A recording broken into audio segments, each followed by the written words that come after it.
The prosecution has dropped the ball in a number of issues, and they have taken, it's a horrible pun, but they've taken a shotgun approach to try to get where they want to go.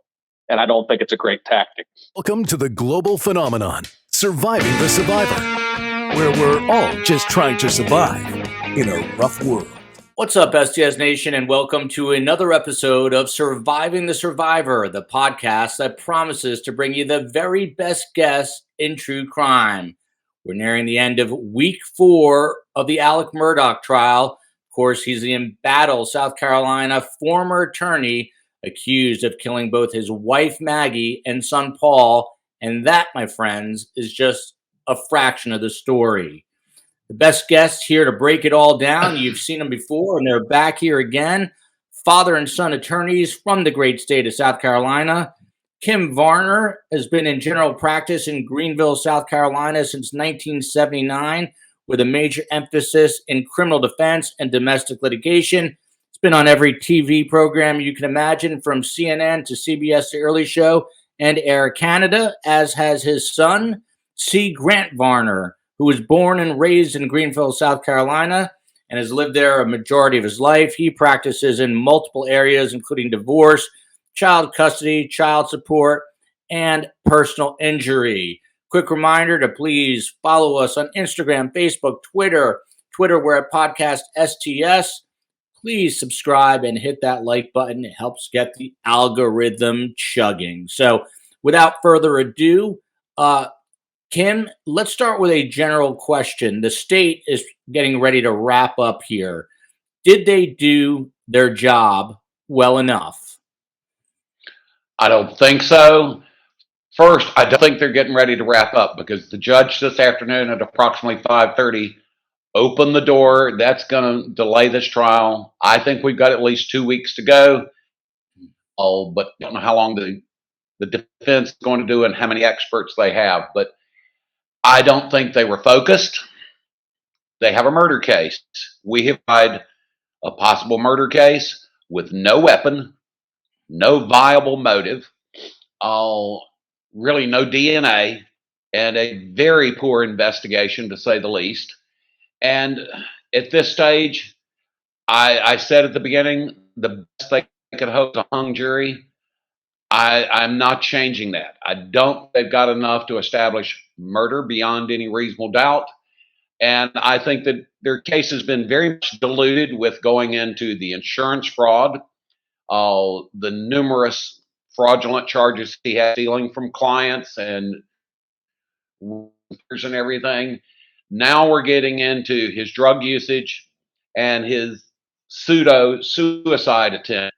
We've tried everything but a murder case, and I think to a jury, first, they've not been allowed to take notes. They've been listening to this for 4 weeks or close to it, but it's very confusing for a jury to keep up with, and it's not focused on the actual crime that's being committed, and I think it's a sign of weakness. They don't have the murder evidence, so they're basically attacking his character indirectly throughout the entire trial. So, Grant, obviously, your father, Kim, is a very, very seasoned attorney. He's been at it for years. He's taught you a lot. Do you agree with all the points he just made, or do you disagree on some? Well, for all the points he and I see differently, I think we're in step on this one. I think the prosecution has overplayed their hand. They have spent so much time bringing in all these other issues. I mean, we spent, let's call it 2 weeks on financial crimes. Now we're discussing insurance fraud for suicide or an attempted suicide or a staged suicide, drug use, and just all these other issues. It's flat out unbridled character assassination. It's wonderful appellate grounds if Alex Murdaugh is found guilty. But at the end of the day, there's no way the prosecution is going to be able to adequately circle back and tie it all together, especially if the defense goes 1.5, 2 weeks and brings in all of their experts. You're looking at a jury that hasn't been able to take any notes. This case has gone on weeks longer than they thought it would. I think something you asked me at one point in time was, what's the longest case or most complex case I've seen? And I think my answer was, the Pee Wee Gaskins trial went on for a while and it was pretty complex. At this point in time, this is more comparable to the Michael Slager trial out of Charleston, which went 5 weeks. And that was a very hard fought case on both sides. This is turning into that, and it's going to be exceedingly difficult to bring it home at the end. I will give the prosecution credit where credit is due. They really have saved the best for last. The last day and a half, 2 days of testimony have been, very, I'm not going to say easy to watch, but very intriguing. I imagine if I was in the courtroom, I would have a hard time looking away. I think the jury is paying attention at this point. I'm interested to see where it goes, but Kim and I absolutely agree. The prosecution has dropped the ball in a number of issues, and they have taken, it's a horrible pun, but they've taken a shotgun approach to try to get where they want to go. And I don't think it's a great tactic. So, Kim, back to you. I know there's a point you wanted to add, but so the state was supposed to wrap up this week, but you're saying that will never happen because the roadside shooting is now going to be admitted into evidence. So how long, to Grant's point, how much longer could the state go, and how long could this trial go, in your opinion? I think we would be very fortunate for the state to finish this week. And what you've got to understand, next week is a 4-day week because Monday is President's Day. I don't think we're going to finish next week either. The defense has indicated they have a pile of experts. I'm assuming and believe it's viable. They're going to have a crime scene investigation expert, forensics, who's going to come in and testify to all the things that the state failed to do. They did not get, the prints of the tires. They let civilians run over it. They let emergency vehicles. They didn't take DNA off doorknobs. There would be DNA everywhere or blood. There was a police officer's bloody shoe print in the dog kennel area. Should have never gotten there. They did a search warrant on the house, although it was with consent, with about 12 or 15 people there. And to avoid embarrassment, they kind of did a cursory search and left the people in the house. That's unheard of. When you're searching a home, you put everybody outside to keep from interfering. And while they're doing this, the maid is picking up towels and stuff from the shower, putting clothes in the washing machine. They see there's evidence of someone taking a shower or rinsing off. That's a big issue. They did not take the drains out. I mean, they took seatbelts out of the Chevy Suburban, but a silly question was asked. Did you see any trace amounts of blood? By its definition, if it's trace amounts, you won't see it. What you do is you take the drain. You cannot get rid of that. They can find it. And that would have been a thorough investigation. They did not do a search warrant on his mother's home for an extended period of time. I think they're going to have another expert, a ballistics expert, who's going to come in and talk about the trajectory of the shots, angles, the injuries and things, very graphic stuff. But where they're going with that, 2 shooters. Their expert's going to say it is very viable that it was 2 shooters and probably more likely. I think they're going to have a communications expert, and they're going to have to do one of 2 things. They're either going to have to establish through a voice recognition expert, and do it, quote, quote, scientifically. That was not Alex's voice on that Snapchat video where they're talking about the guinea and the hen, or their timeline is off. They're going to cast doubt, and there's just too much for interpretation. Something that was critical today, the SLED agent was up, and it came out that he lied to Alex. He didn't want to call it a lie. He said he could use trickery to gain evidence. Jurors do not, I think jurors would be shocked to think that a SLED agent would lie to a person. They don't expect that. What was even more damning, he repeated that same thing about the what's called turkey shot and bird shot, which was totally inaccurate, to the statewide grand jury. That is a crime to give false information to a statewide grand jury. And when the prosecution is getting on Alex Murdaugh lied about this, and this, well, so did the police. That hurts. That hurts immensely. And this OnStar stuff apparently shows Alex did not go to the kennel when he left. He went straight out. It also shows he did not stop or whatever. at the location where Maggie's phone was thrown out. He went straight to his mother's and straight back. And we've got this poncho, raincoat, whatever you want to call it, has gunshot residue. They brought out, that could be 5 years, 10 years. They didn't say it was wet. Of course, it was so long, but there's no blood. There's no DNA.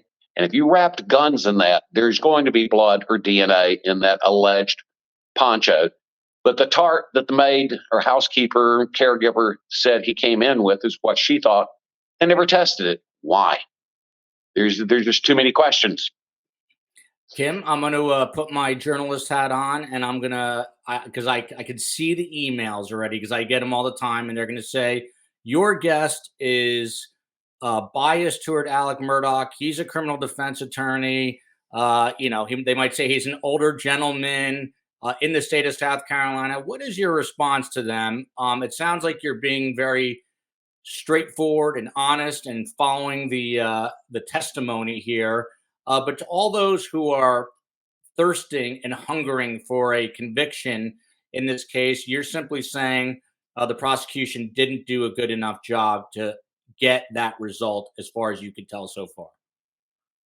Very much so. Number one, we have been the analysts for the last 5 weeks, 4 weeks on a local news channel. We are being as objective as can be. I'm not looking at what do I think, what do I believe, because when you're going to a courtroom, you're not on the sidewalk. It's not about what do you think or what do you believe. You don't return a verdict of innocent. It's guilty or not guilty. In other words, proven or not proven beyond any reasonable doubt.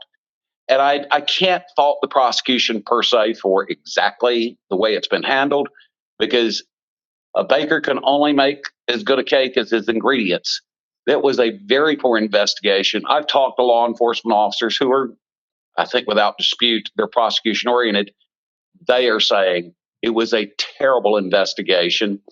And I'm hearing, not just from neighbors, but literally from everybody, be it neighbors, police officers, other lawyers, and the internet.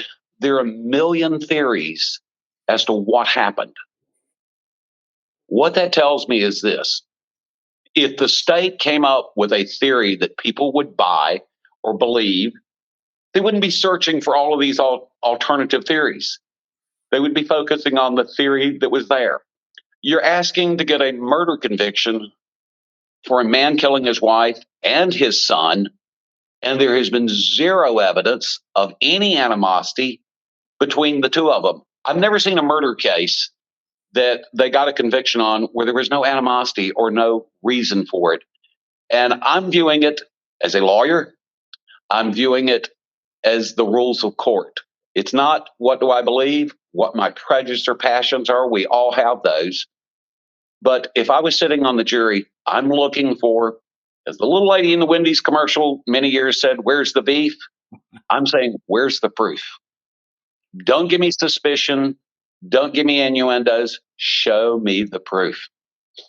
Grant, I've talked to a lot of people over the last couple of days, attorneys and just legal experts, and they say they can't recall a trial that is this far along where they can't seem to figure out which way the jury is going to go. They say they usually have a sense, but in this case, Grant, you're saying that you're fairly sure this will be a not guilty. Is that what you're thinking, or a hung jury? I think the smart money is on a hung jury, and I kind of want to point to some things that happened today. There has been testimony that a raincoat was tested and tested positive for gunshot residue. Yet the testimony was all in agreement. Nobody's ever seen Alex Murdaugh with that raincoat. And like Kim was saying, they never tested the tarp. And the caretaker at Alameda said it was a tarp. It was a tarp. It was a tarp. They never tested the tarp. That's going to be an issue. And that's, that to me smells like a hung jury. The GPS data that was discussed today, the Suburban with Alex Murdaugh never went by the dog kennels. It went where he said it was going to go. But there was a little discussion there in testimony about, well, it went to the back of the property at Alameda. Wouldn't that have been a good place to hide guns? And the SLED agent testified he thought the guns could have been hidden in 5 to 10 minutes. Well, why didn't they go look? And there were a lot of questions about that. And if you watch the trial today, it got very tense. There was a lot of, I think we saw more objections today than we have the entire trial, but it got very testy. And what I've been seeing is for every solid point the prosecution seems to make, the defense is undermining it very rapidly, close on their heels. Oh, all of that to me says this could lead to a hung jury. And something that really stood out to me today was there was a moment towards the end of the day in the 4:30, almost 5 o'clock hour, and I can't remember which member of the Attorney General's office is doing the questioning, but to be honest, I can't remember the exact question. But apparently, Dick Harpootlian laughed or made some kind of utterance that caused that prosecutor to spin around, snap at Dick Harpootlian, and start to engage in argument with him. And Dick immediately, Your Honor, instruct him to talk to the witness, not to me. Mm. That's a bad sign for the prosecution. If there's that much stress and anxiety over how the case is going that you're turning around and snapping at other lawyers, that's concerning. I think the jury can smell not only the tension, but the concern.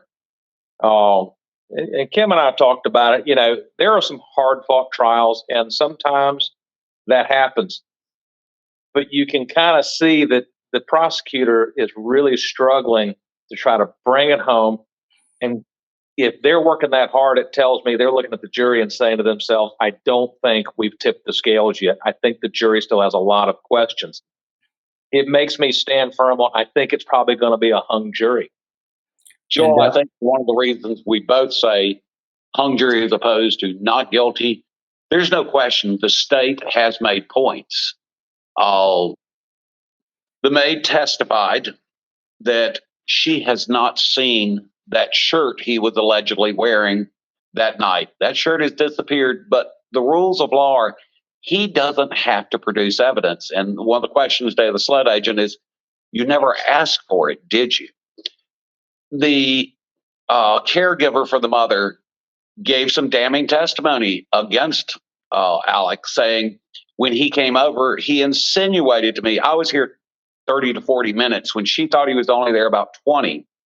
The housekeeper also said that when she was what's called the little house, talking to Alex, that he tried to suggest to her he was wearing a different outfit, a Vineyard Vines outfit. That doesn't sit well with me if I'm sitting on the jury. It gave me a great deal of concern. Why is he trying to get people to alter their memory? It gives me a great deal of suspicion. And that's why I don't think if I was sitting there, I could vote not guilty and 12 would agree, or guilty, because there's a lot of smoke here. And Kim, how do you get around the video at 8:44 of his voice, which so many people, even during Wednesday's testimony, have corroborated that they say it is Alex Murdaugh's voice, and he said he wasn't at the kennel. So how do you get around that? And is that another reason you think it might be hung and not guilty? That's another reason. But 7 people who know Alex very well have testified, between 99 and 100% certainty that is Alex's voice. The defense may have a voice recognition expert who's going to analyze it with a computer and say, no, it wasn't. They may say he was 20 feet away or riding by in his car and had yelled out the window. Or they're going to have a cell phone expert who's going to say the time is off. It is not correct. And I mean, there's going to be some argument over how accurate, because I understand Snapchat. When you start making the recording, it documents the time. That's a tough issue. But again, if he was there, that indicates he lied. That's going to cause the jury to have a concern, but that doesn't prove murder. And at the end of the day, because so many issues have come up, one of the things that came out was Alex has admitted, and it's come out, he was a drug addict for many years. He was giving his cousin Eddie $50,000 a week for drugs. on cross-examination with the defense attorney Griffin, he said, and in fact, Cousin Eddie, as we call him, he was behind in his payments to what's called the Cowboys, which is apparently a gang in the lower part of the state. And they wanted an analysis of that. Well, I've been doing this for 44 years. If you don't pay the drug dealer over $5,000, there's a problem. There's a real problem. But if he missed 1 week's payment, that's $50,000. And the follow-up they did was, well, we talked to the Cowboys, and they said they weren't worried about the money. They knew they'd get it. Yeah, No way. That's a hell of a lot of money for a week, monthly there's payment. no way. And people have asked, well, why wasn't Alex killed? Alex is the money source. If they are the ones who did it, and I'm not saying that they are, but if they did it, kill his child, kill his wife, but leave him alive, because number one, he's not going to open his mouth, and number two, then they'll get their money. Because Do you still think that this has all the makings of a cartel hit? You said that the last time. Oh, well, apparently the defense is throwing that out there, although they're a local gang rather than a cartel. But there's a lot of underlying facts that the jury has not heard. I'm not going to say we're ever going to know what the truth anybody is, but it has the markings of a hit. It really does. Grant, to you, your dad brought this up, but I was wondering if you could help round it out. You know, he's talking about how there was character assassination. Can you kind of explain that and where the line was crossed, in your opinion? So when we, in this trial, when we first started getting, I guess, authorization to go forward and bring in the financial crimes, Judge Newman put boundaries up. You know, it's not to be used. What all did he say for? It's not used for character assassination. To show tendency to commit a crime. Yeah. Only for the sole purpose of motive. And so the AG's office, the prosecuting, they have brought it all in.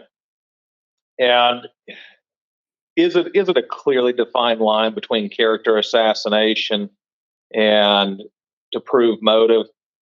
I'm not going to say it is. Dad might disagree with me, but I think the line is a little bit blurry. However, in this case, what on earth does an attempted suicide or a staged suicide months after the murders of Paul and Maggie have to do with motive at the time Paul and Maggie were killed?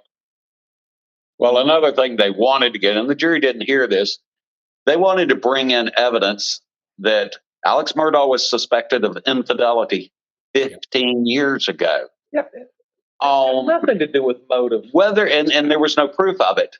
But what does that have to do with June 7th, 2021 as a motive to commit this crime? The fact that his wife may have, I think the evidence was he was kicked out of the house, but they didn't say how long, 2 days, 2 weeks, 2 months. She continued to live with him for 15 more years. That's got nothing to do with the murder on June the 7th, but it would make certain members of the jury very unhappy that he did not honor his marriage vows. That's not anything other than about his character. And that I completely agree with. But with the roadside shooting, Kim, couldn't you argue that he felt such guilt or there was remorse because he committed this crime, that he was now trying to either kill himself or make it look like he was killing himself to again gain empathy, which is sort of the state's argument with the reason, the motive for why he committed these crimes to begin with is to get empathy from his financial crimes. Well, when this first got started, the judge did put up under what's called Rule 403 and 404 guardrails. What happened with this coming in was the defense opened the door. So I'm not sure that confinement of motive still exists. Now the judge has allowed, because the defense opened the door, to explore the relationship between Cousin Eddie and Alec. So I don't think they're going to be confined to the motive issue, but the suicide or insurance fraud or whatever it was, first off, the defense is going to argue possibly that Cousin Eddie was going to take him out because he wasn't paying his bill and he bungled the job. It could also be the jury believes it was an insurance fraud to help his son. Well, why would you kill one son and kill yourself to make the other son financially secure? That doesn't, I mean, that's an oxymoron. It's a it's an opposite position. I'm sorry. I'm struggling with my word there for a moment.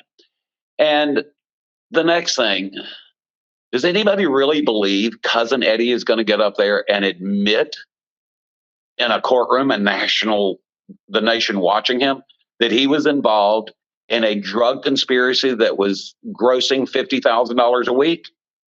He would have to be the dumbest person to come down the street.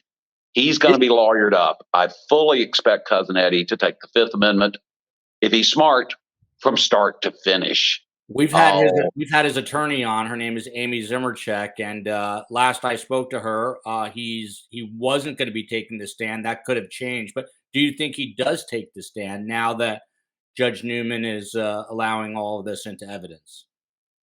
I think if you'd asked me that Monday, I would have said Cousin Eddie's never going to get on the witness stand. It's not going to happen.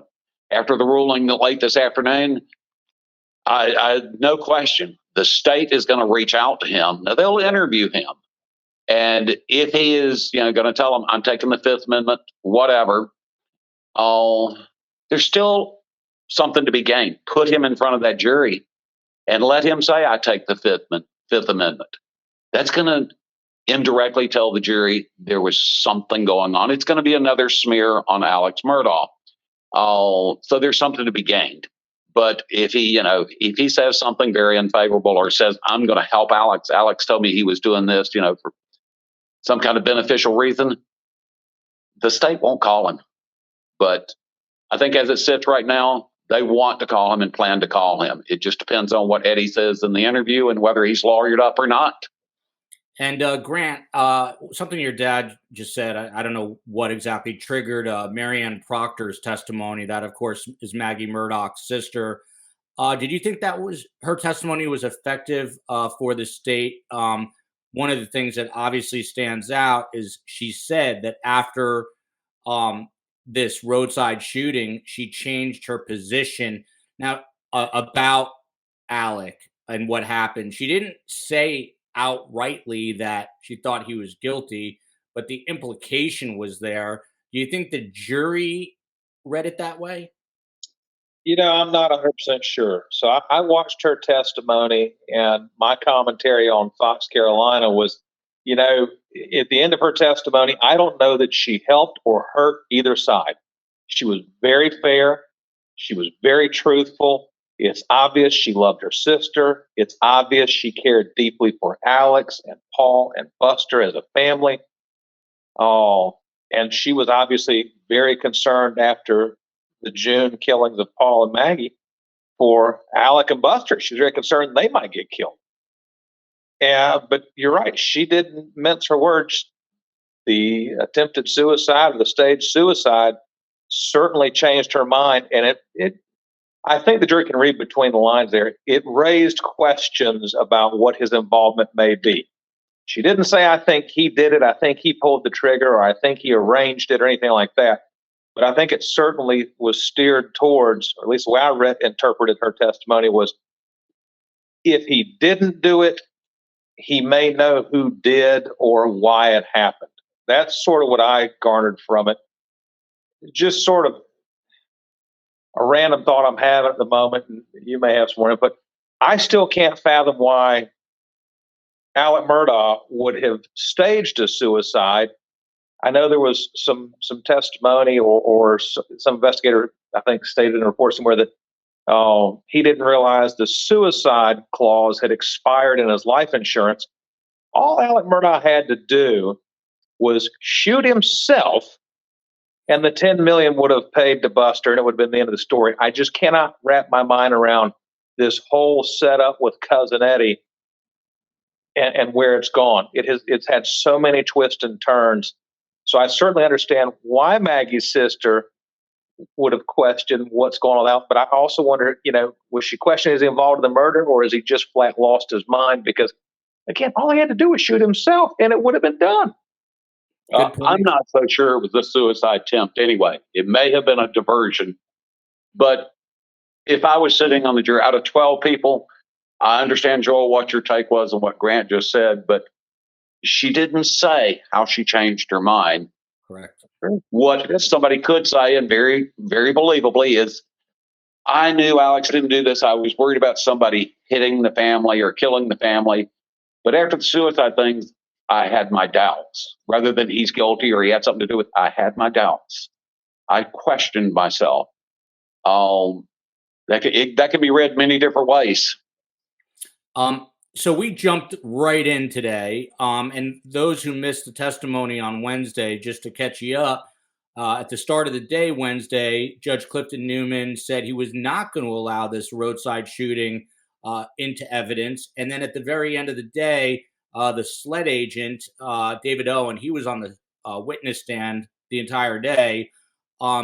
Jim Griffin from the defense team was questioning him and brought up cousin Curtis Eddie Smith and his associations with Alex Murdaugh. And because of that, the judge then reversed his decision. Kim, I was reading some commentary, and some people said that the defense, Dick Harpootlian in particular, is just too shrewd to make that kind of a mistake and may have done this on purpose. Is there any kind of gamesmanship going on here where he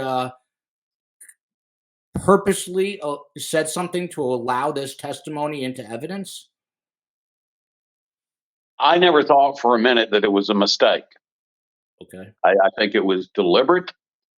I think it was an intentional thing and not a violation of the rules, but they want the jury to hear. They want to muddy the waters. They also want to, I guess, tell another part of the story and get the jury focused on other things. There are a pile of nefarious things happening here, without question. They freely admit that. But both Jim Griffin and Dick knew if they asked that question, that could potentially open the door. They knew that. I mean, these questions are not just off the cuff. They're gone over. They're written out. They're discussed, probably with more lawyers than just the two you see sitting at the table. And I'm sure somebody spotted that could open the door. Well, opening the door, the next question is, if it does open the door, is that harmful or beneficial? I think, to be honest with you, it may in fact be ultimately beneficial because it diverts the jury from him lying, his shirt not showing up, his testimony or his statements to both the housekeeper and the caregiver. And I think the fact they were totally prepared on the SLED agent. They had the grand jury testimony. How they got that is all secret stuff. How they got that, I mean, it had to come through the Attorney General's office, but that's very rare. Is that fair? Is that fair game? Is that considered? It's obviously they're using it, but I mean, is it considered unethical? I have no idea. No. Well, in this respect, you can't go into what was said at the grand jury, but if a person gets on the witness stand and testifies a certain way, and you have a transcript where they testified under oath, it is certainly ripe material for impeachment. He was being impeached, and they set it up very nicely with, you lied to Alex. Well, they didn't want to call it a lie. It was trickery. But then they said, but you repeated the same lie to the statewide grand jury. Well, he didn't want to get to that. Then they read the transcript. I think that was all rehearsed, set forth. I mean, do not make the mistake that somebody is not looking at Alex saying, Alex, don't wear this or wear this. Look this way. Don't show emotions on this, this, and this. This is all scripted. And I mean, there's nothing wrong with that. Good lawyers do that. I'm concerned what my client's going to wear to court, where they're going to look, how close they sit to me. They're going to look at the jury when they come in the room. They show them respect. I have no problems with a person crying, but I don't want crocodile tears. Make it an honest emotion. And if somebody's accused of something, violent or quick-tempered, I'm going to tell my client, downplay that. Your response may be to, snort, laugh, cry, get loud. downplay that because they'll pick up on that.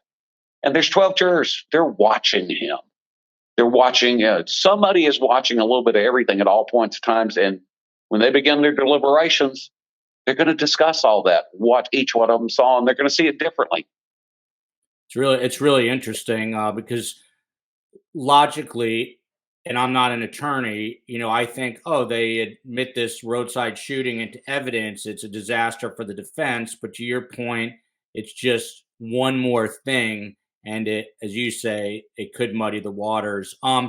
Grant, to you, your dad mentioned it, and I'll let your dad hop in after you present your case about the defense saying essentially when they take charge next week that they might bring forward a theory of two shooters. I've also read that they might say it was a murder-suicide. I don't know if the evidence would back that up, that Paul shot Maggie and then killed himself. But in any case, they're probably going to do something, again, to confuse the jury and create that doubt. What are you expecting in regards to two shooters? So I think the two shooters theory is plausible. I think the jury will find it plausible. Certainly, most of the experts from SLED have acknowledged in their testimony it's plausible. It is hard to digest that one person would kill two people with two long guns, a shotgun and a rifle. And there's been no testimony or evidence that one person was killed and then minutes later the other was killed. This was, we'll call it rapid fire. Paul was taken out, Maggie was taken out in short order. And it was grisly and it was up close, it was brutal, and it was just, a horrendous scene. It's going to be hard for a jury to believe, especially people from the low country that hunt. I mean, you don't realize how many different hunting seasons there are and how many subcategories there are. It's not just hunting season, but it could be bow season, black powder season, or rifle season.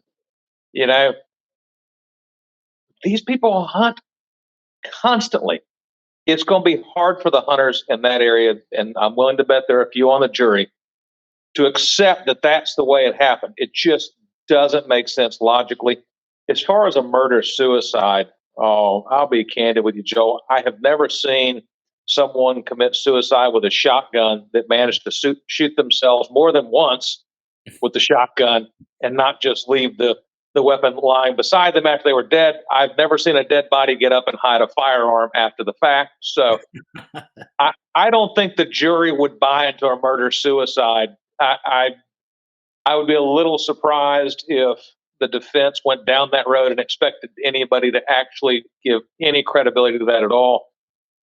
But who knows? Maybe their expert is going to say you're wrong. It wasn't two shotgun blasts to Paul. It was one. I have not physically seen the crime scene photos of Paul and Maggie. Who knows? It's interesting. I'm looking forward to next week. Yeah, and Dick Harpootlian was certainly going at it with the forensic pathologist over the angles. So that is what made me think that's a precursor to all of this. But Kim, let me take a half step back and have you address a larger legal issue. I think everyone can agree that there is a ton of smoke swirling around Alex Murdaugh, whether we know, he was addicted to drugs and all this money and the lying and the fraud. People are, again, and I see this daily with emails and tweets, this guy's a horrible person. He did it. There's no way he didn't do it. How in good conscience, and I mean this with all the respect in the world, but I'd like you to explain it, does a criminal defense attorney, if they even have an inkling that this guy did it, I mean, it's your job to defend them. I'm wondering if you can just address it, because I get a lot of email basically to dilute it down, bashing criminal defense attorneys. And I have a feeling I'm going to get some after this show who are going to say, this guy Kim is an old timer. He doesn't get, he's just interested in the money and defending the person and blah, blah. But that's your job, right? And that's the way the system works. Well, it's a little more complex than that. And I'll go back to what you started with. I don't think anybody's going to try to tell you Alex Murdaugh is your neighborhood guy who you want to live next door. Okay. He's not likable. He's done a lot of reprehensible stuff. But what you balance that with is they couldn't really find anybody to say anything bad about him in that town. And I've talked to several people who grew up with him, and I was amazed. Every one of them said, growing up, he was the nicest, kindest, most polite, generous person you ever met. They called him the red-headed Bill Clinton. He has charisma. His clients loved him so much, they never even fathomed that he would steal from them. That's his likability. By the same token, and I asked them, what do you think changed? Well, unanimously, they have said drugs. I'm not thoroughly convinced of that. But to get directly to your question, I am probably the most patriotic believer in America and the Constitution you've ever met, probably to the point that it would offend a lot of people. You have a right to be wrong. You have a right to express your opinions. And this country is totally different. It's the envy of the world. In a lot of European countries, you have 3 verdicts: guilty, not guilty, and innocent is a verdict. Our founding fathers, who I think were divinely inspired, they deliberately rejected that because innocence in this country is presumed. It is, and that's why they don't allow character assassination, because it's not whether you like the person or whether you think the person is a good person. Our system, you're not guilty unless and until a jury of your peers finds that the state has proven you guilty beyond any reasonable doubt. If you're in Red China or Russia, you're guilty if Putin says you're guilty. You're guilty if the ruling party thinks you're guilty. And you will go to jail. You can be put to death. Thank God our country doesn't work that way. We give everyone the benefit of the doubt. That's what makes this country great. And it is not my job to have a person be found not guilty. I'm not trying my client's case. It is the state of South Carolina versus whoever my client is. Alex Murdaugh, in this particular case, he's not my client. But my job is to put the state's case on trial. And he is not guilty unless and until the state can prove it. And if they prove their case beyond any reasonable doubt, I have done my job, even if my client is found guilty, because I made them do what the Constitution requires. I'm very proud of myself, even if my client is found guilty, if the state proved their case. But if they don't prove their case, don't blame me because I'm doing my job. Get on the prosecutor who didn't do their job. They did not carry out their functions. It's an adversarial system. It was deliberately set up that way. And part of the illusion that came out or got destroyed today is the prosecution is not interested in the truth. They're interested in anything that tends to prove their theory. But they're not, quote, unquote, criticized for that. I mean, they're wanting to bring up his infidelity 15 years ago. Oh, that's got nothing to do with this. And people mistakenly think the state is after the truth and the defense is out to obscure the truth. And I'm not going to be Bill Clinton here. What is the truth? The question of truth is this. Is it true that the state has proven its case beyond any reasonable doubt? That's the truth you're searching for. It's deliberately adversarial, and it works despite all its faults. It's the envy of the world. I knew I would get an eloquent answer, and I did. I'm throwing it right back to you, Kim, and then we'll get into some of the particulars and get some STS Nation questions and comments. But I asked Grant this, just want to get your take on a preview of the defense coming next week. What do you think their tactic will be? I do believe they're going to go after the 2-shooter theory. It is viable. I'm not saying I believe it or don't believe it, but it's a viable theory. I did mention they're going to have a ballistics expert who's going to say that may be the most likely outcome. They're going to have an expert on these cellular telephone things. They're going to have a CSI investigator who's going to go crazy. There was DNA everywhere they didn't check, among many other things. And this murder-suicide thing, Grant's right. I mean, their forensic pathologists may come in and say, no, this is more consistent with one shot. Well, Grant posed the question. I've never seen a suicide where you couldn't find the gun. They could tie that in. Now that's going to be the shocker of the month. But Alex could get on the witness stand and say, Paul killed his mother and then killed himself, and I cleaned it up. And where that ties in is this. Maggie's sister was perplexed, saying, all Alex was concerned with is I've got to clean up Paul's name. I've got to protect Paul's name, not find the murderers. That's a perfect lead in to that story. Wow. He was concerned with cleaning up Paul's reputation because Paul killed his own mother.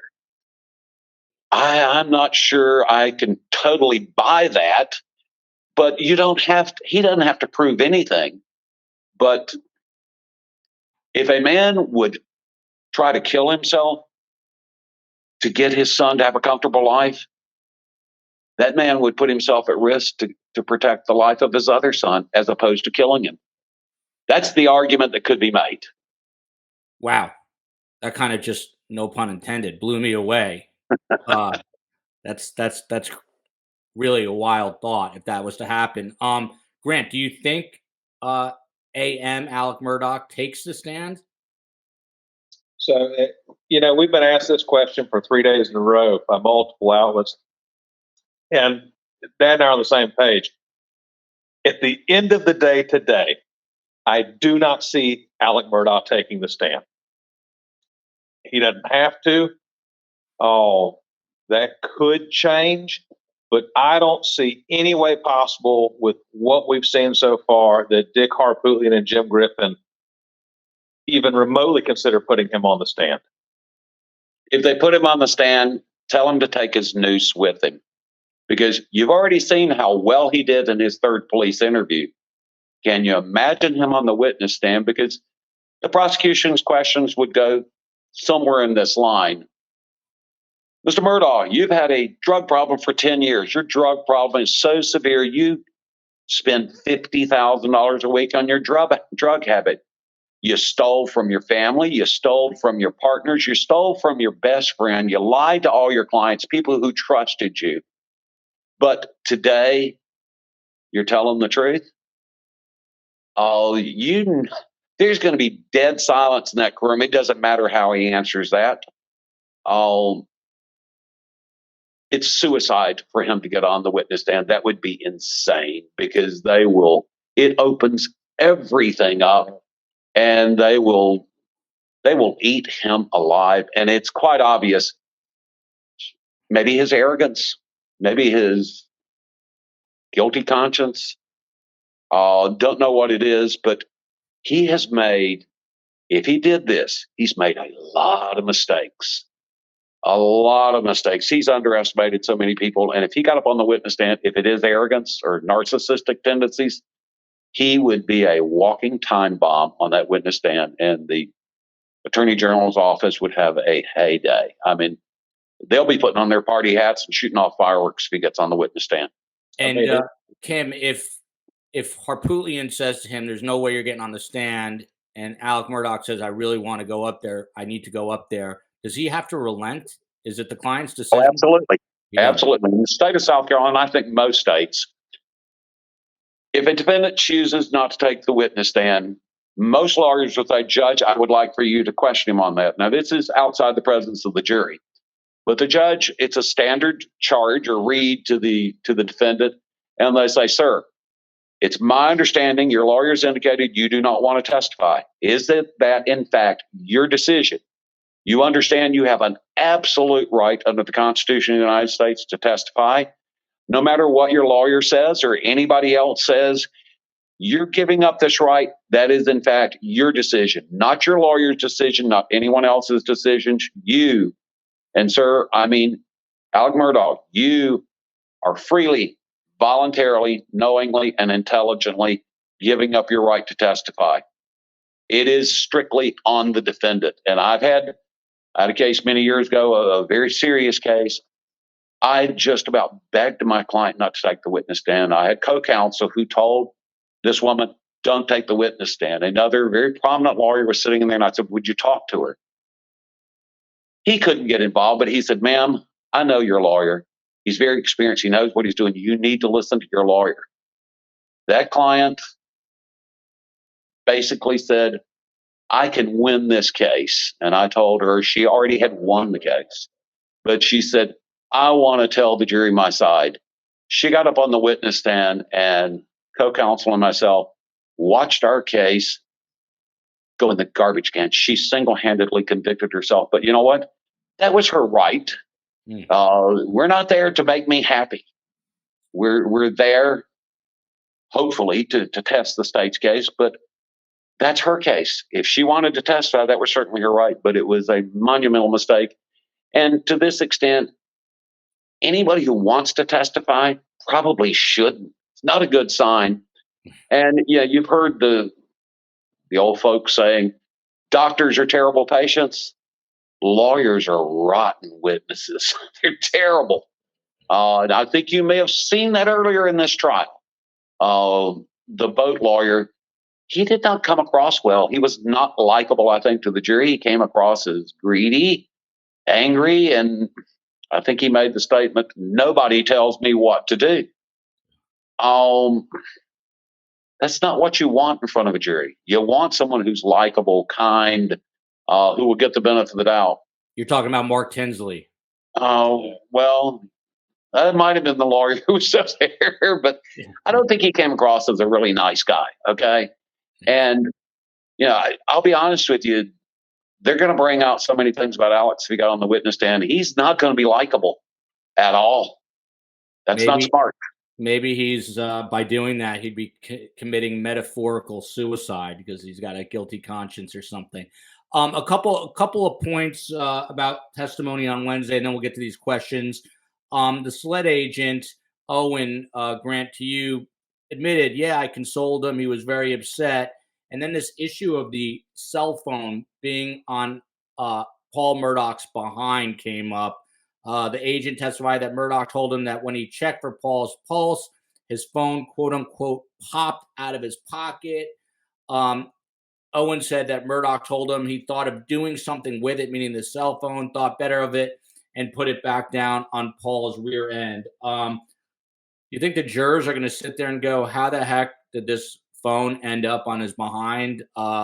Someone had to put it there and it was Alex Murdaugh? Or is that something that, the defense can whisk and wash away? Quite honestly, I don't know that it's a point that the jury is really going to spend much time on. In the grand scheme of this case, how the phone got moved, why the phone got moved is not a major concern. I think the contents of the phone were a major concern. I think the jury will spend some time analyzing that once they get the evidence and go back to deliberate. But, why it was moved from a shirt pocket or a pants pocket to the back of the body, I don't think that's really here nor there. It's just not a big issue. And Kim, the same SLED agent asks him about, and this is the lead investigator, by the way, about his change of clothes. And Alex Murdaugh, and this is a quote, I guess I changed when I got back to the house. Again, how does that impact, in your opinion, the jury? Because on a night when your wife and son, and maybe it's counterintuitive, but I would think you would remember a lot of details, especially if you change your clothes, but he can't seem to remember that. Different people react different ways to different situations. I can tell you all day long what I would do if I drove up on my son's brains literally being blown out of his head and my wife dead. But you know what? And this is down south. This is kind of the buckle of the Bible Belt. One of the things the Bible talks about is,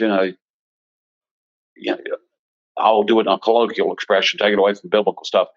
You can't criticize a man if you haven't walked in his own shoes. If you haven't done that, you don't know. And I don't know if that's strictly a Southern thing, but my father told me a million times my oldest brother was killed in an automobile accident. People would tell him, oh, I know how you feel. And my father would walk away and go, you don't know how he would not say it to them, but he would say it to us. They don't know how I feel if they haven't lost a child. You're not entitled to say that. So we can all speculate how we would do, but you don't know what you would do. And I will tell you this, and we discussed this in our last podcast. This is a very wealthy family, or at least lived as a wealthy family. They are very fluent. And I don't know if you paid attention to the clothes that Alec is wearing in court. These are not Walmart clothes, okay? All of his shirts are laundered. They're very stylish, very nice. And I mean, he's getting his clothes in prison. I mean, the family's bringing them to them. But if you look at all of his pictures and stuff, he is always well dressed. It is in kind of a Southern style. And I don't know if you noticed, but when they showed the gun room, over in the corner of the gun room was like a truckload of clothes. They look like men's clothes. That's an indication to me he filled his closets with clothes. Now, yes, he's a lawyer, and yes, he's got suits, but they're going to the beach. They go to they're right next to Charleston. There's great eating places there. The humidity is outrageous. The heat is outrageous. I mean, they are hot down there, and the wife didn't even like to be there because the flies are so bad. You're in the woods, surrounded by woods. It's even hotter. There's no wind. It would not surprise me if the Murdaughs didn't change clothes 2, 3, 4, 5 times a day. Oh, I have been through deaths, both my mother and father dying, my brother dying. And I'll be honest with you, you're on automatic pilot. I was numb. People came by, shook my hand, said things to me. I don't have a clue who came. I don't remember seeing them. I don't know what I said. I don't know what they said to me. You're numb. You're in shock. And my parents did not have their brains blown out. I didn't find that. They died a natural death in a timely manner. But you're still, when someone that close to you dies, whether you killed them or not, you're going to be in a state of shock. And he probably, like I said, it would not surprise me if he didn't change clothes. Partly the heat, partly the humidity, partly because he's probably a clothes horse. He loves his clothes. He would not. I have several friends, their wives, and they'll change clothes 2 or 3 times a day. And that's kind of a Southern thing to do and a styling thing to do. Not necessarily I would do that, because when I go home, I will change my clothes. I know I've changed my clothes. But I also didn't have my child's brains blown out in the front yard and my wife dead in the front yard. I wouldn't know what I did probably the next week. I couldn't tell you anything I did. So it bothers me. It really bothers me that these clothes were changed. Oh, and it makes me very suspicious. But by the same token, where did the bloody clothes go, and why didn't the police do their job? I mean, there's a balance here. Yeah. Grant, to you, and then we'll move on to some questions. But so in testimony Wednesday, Agent Owen confronts Alex Murdaugh about the kennel video. Murdaugh says he was not at the kennel that night. Owen tells him that Rogan Gibson identified him in the video, but Murdaugh still says it's not him. Agent Owen asks him if he knows who else it could be. The answer is, I have no idea. To me, the jury goes, aha, he's lying. He was there. He said he wasn't there. That's a big moment. Do you see it that way? Well, I'm going to put it in perspective. This is in Colleton County. It's a county of about 30 to 35,000 people. They pulled, 800 to 1,000 people for the jury. I don't think anybody in that jury box is unaware of his activities. I don't think the allegation of Alex Murdaugh telling a lie or being caught in a lie is exactly shocking at this point to anybody in that jury at all. The whole town is completely aware of the financial crimes, everything else he's accused of. I think if this was a low-key case and something like that came out, could have a very substantial impact. In this particular case, with Alex Murdaugh, I don't think it's even caught much attention from the jury, to be honest with you. I disagree. Really think so? I mean, they know. I got to hear this. How so, Kim? How so? First, I've tried many, many cases. Nobody likes being lied to. Nobody. But jurors in particular, they don't like knowing that someone lied. If they did lie, why? Now, again, I'm looking at the law, and they're going to be told what the law is by a judge, and I think juries take it very seriously. That's still not proof he killed them, but that's a problem. Why did this man lie? Then you start adding in, well, he suggested this to the housekeeper. He said this to the home health care person. That's why I'm going with the hung jury. But I think him being caught in a lie, or what appears to be a lie at this stage, but we haven't heard the defense yet, that's really going to create an impact on the jury. But the defense has got something to throw back at him. If you think he lied, this was a sworn officer of SLED who lied not only to Alex, but lied to a grand jury. That's where they're going to come back with that, and that bothers me. I think the jury will get stuck on that. I think they'll recognize Alex for what he is already. I'm inclined to agree with Grant in this respect. I can find it much more believable that Alex would lie, but I would be shocked that a SLED agent would not be truthful. That probably has even more impact than Alex lying. But again, it doesn't prove either way. That's sort of, in a odd way, reminiscent to me of the O.J. Simpson trial with Mark Furman. He was accused of being a racist, and that was more in the court of public opinion, and people really lost faith in law enforcement after that. This is a little different, but somewhat similar in the same vein. Wait till you see at the end of the case that the raincoat doesn't fit, you must acquit. Now, I'm being flippant, but I've seen many analogies to OJ. I think the case has been overtried. I think that was the mistake in OJ's case. I don't think it's been focused. To a certain extent, the weakest part of the state's case is their motive. And they don't even have to prove that. They've got some strong evidence otherwise. But we wound up spending more time on his motive than we have on the facts of the case. The OJ case was the same thing. They tried the defense case. And what I've seen happening here is they're trying the defense's case. And I think that's a huge mistake. And I could be wrong. Yeah. And would it behoove the defense to say less than more and keep it brief, do you think, Kim? Well, that goes back to depends on what they have. But I personally would not have spent all that time on the fraud stuff.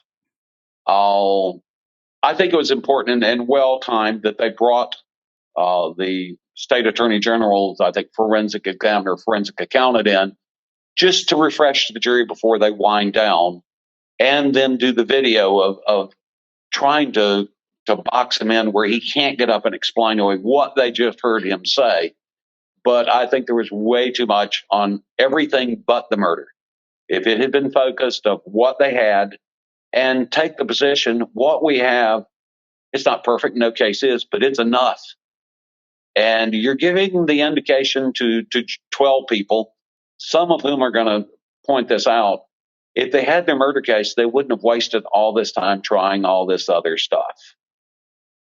It could be interpreted as a sign of weakness. Moving on to STS Nation questions and comments. We'll do a few of these and let you guys go. I know you had a long day. You're coming from doing some stuff for Fox Carolina. Shout out to them. So this one comes from user with a gazillion letters. And it's a quote.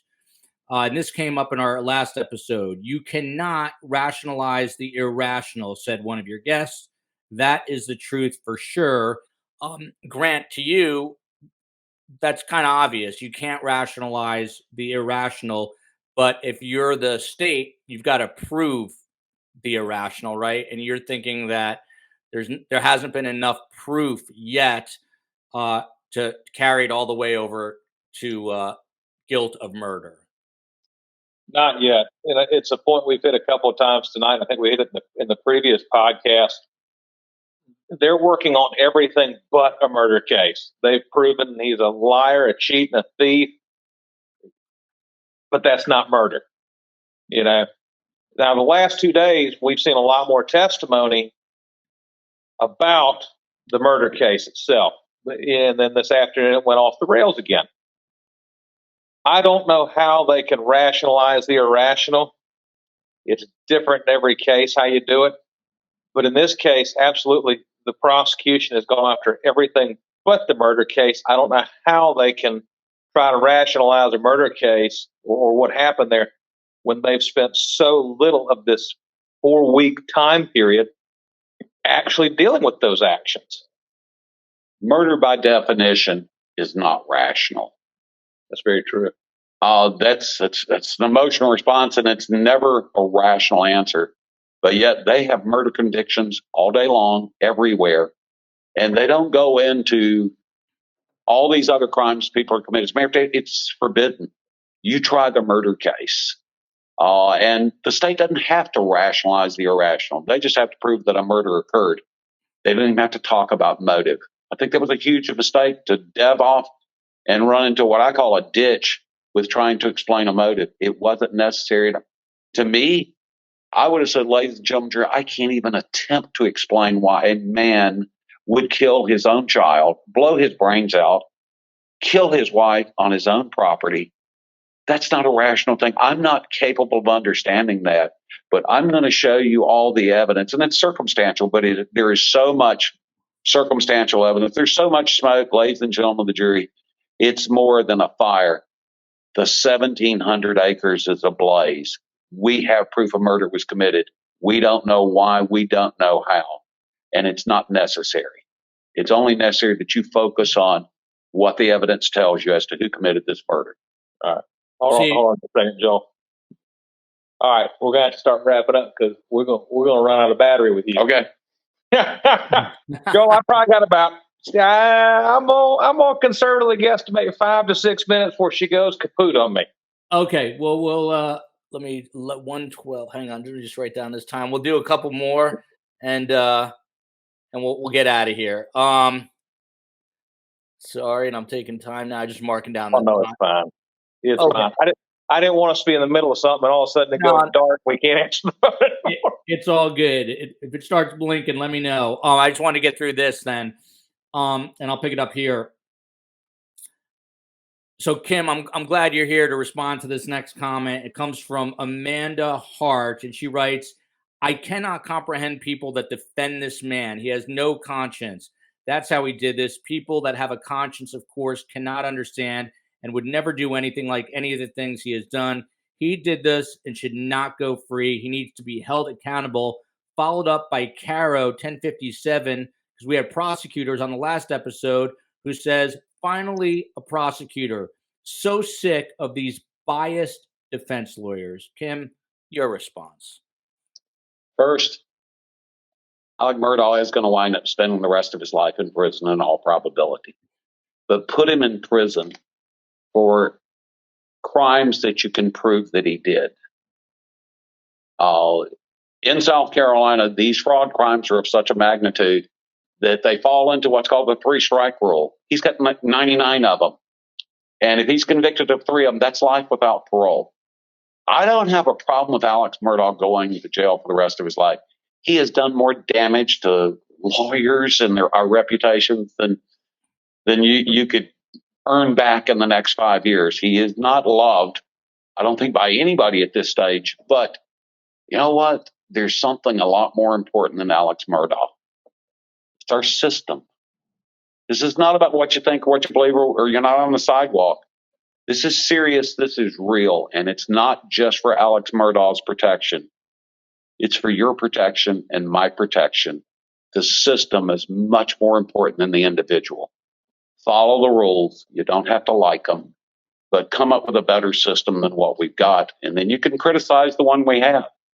And I firmly believe that every person in this country has a right to a competent, educated, and trained lawyer to defend them, because the state has all the money in the world and all the resources, and to try the state's case. And like I say, if they prove him guilty beyond any reasonable doubt, I'd be the first one to say guilty any day of the week. Love him or hate him, Kim Varner speaks the truth. I tend to love the guy, and I don't know. I feel like if Kim Varner is on my side, I'm going to be an innocent man. That's for sure. A huge thanks to Kim and his son Grant, powerhouse criminal defense attorneys out of the great state of South Carolina. I really appreciate you joining us. And quick programming note, will be live on Friday, 2:30 Eastern, with Detective Phil Waters for your true crime. Phil, he's investigated over 400 homicides. And this lovely lady who was on Court TV with me earlier in the week will be live 7 p.m. Eastern time. Until then, love you, America.